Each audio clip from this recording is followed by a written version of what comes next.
Hello guys! Welcome back to my channel. So for today's vlog po ay magluluto tayo ng ginataang santol o sinantol.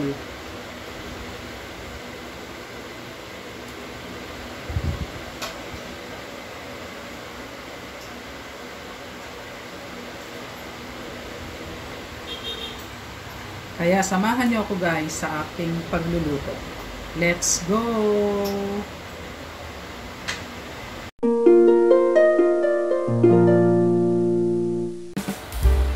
Ito guys yung ating mga ingredients na ating kakailanganin sa ating pagluluto ng ginataang santol or sinantol.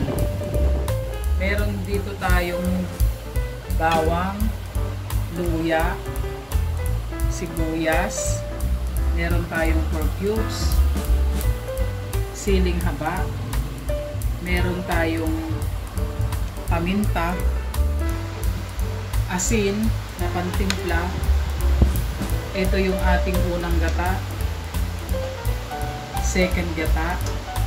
Ito yung ating santol na pinigaan sa asin at ibinabad natin siya whole night ng tubig at asin para matanggal yung kanyang dagta at saka konting asin. Kasi ito guys, malaking santol ang tawag namin sa probinsya namin ay santol na bangko. Tapos ito naman yung ating hipon na ilalagay. Kaya tara guys, umpisahan na natin ang ating pagluluto. Let's go! Ayan guys, sinindihan na natin yung kalan. Ilalagay na natin yung ating pangalawang gata.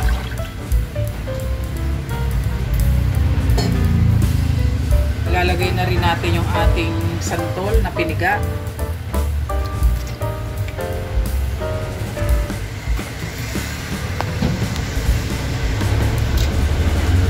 Tapos ilagay na rin natin yung ating mga ingredients, yung bawang, luya, sibuyas.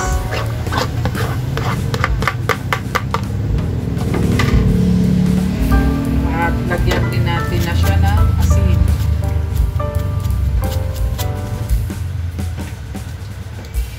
At yung ating hipon na sahog.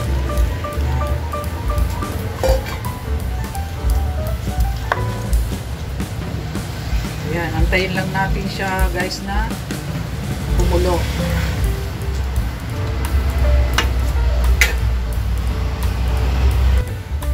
At sabay takpan.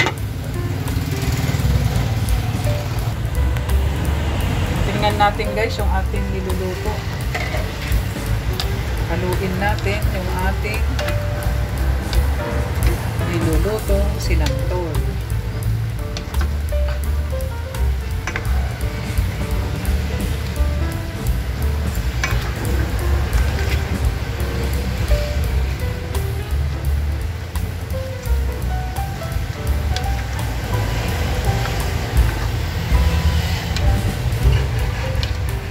Ang bilis sinipsip yung ating pangalawang gata.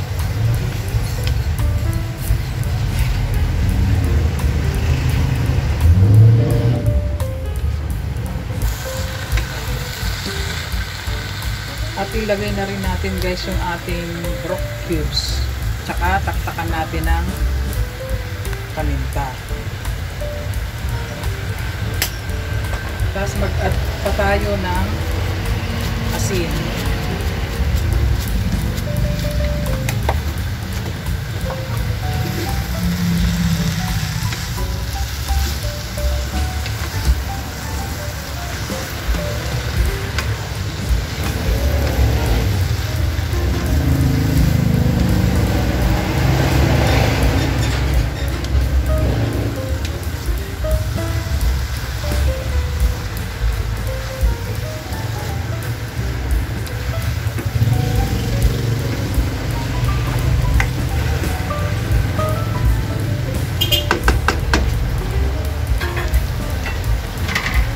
Pwede na rin natin ilagay yung ating kakang gata.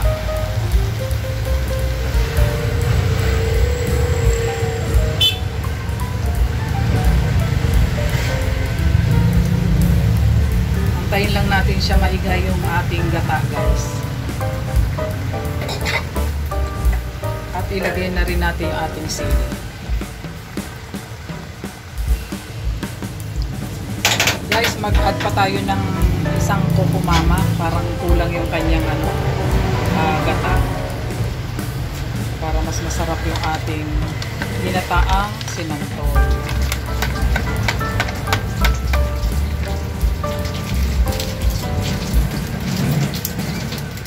Tsaka maglagay din tayo ng konting magic sarap. Ayan, haluin natin ulit, guys, para manuot yung gata hanggang sa kailan-ilaliman. Antayin na lang natin to siya, guys, maiga yung ating gata hanggang sa magmantika. Yan.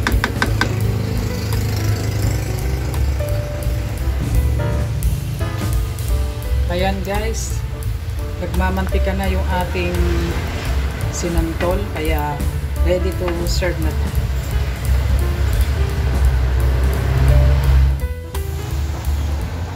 Ayan, guys, magbibigay din tayo sa kabila.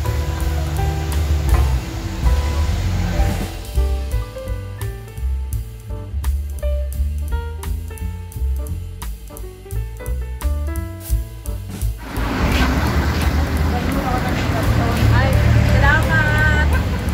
Salamat, ate! Sige, bye-bye.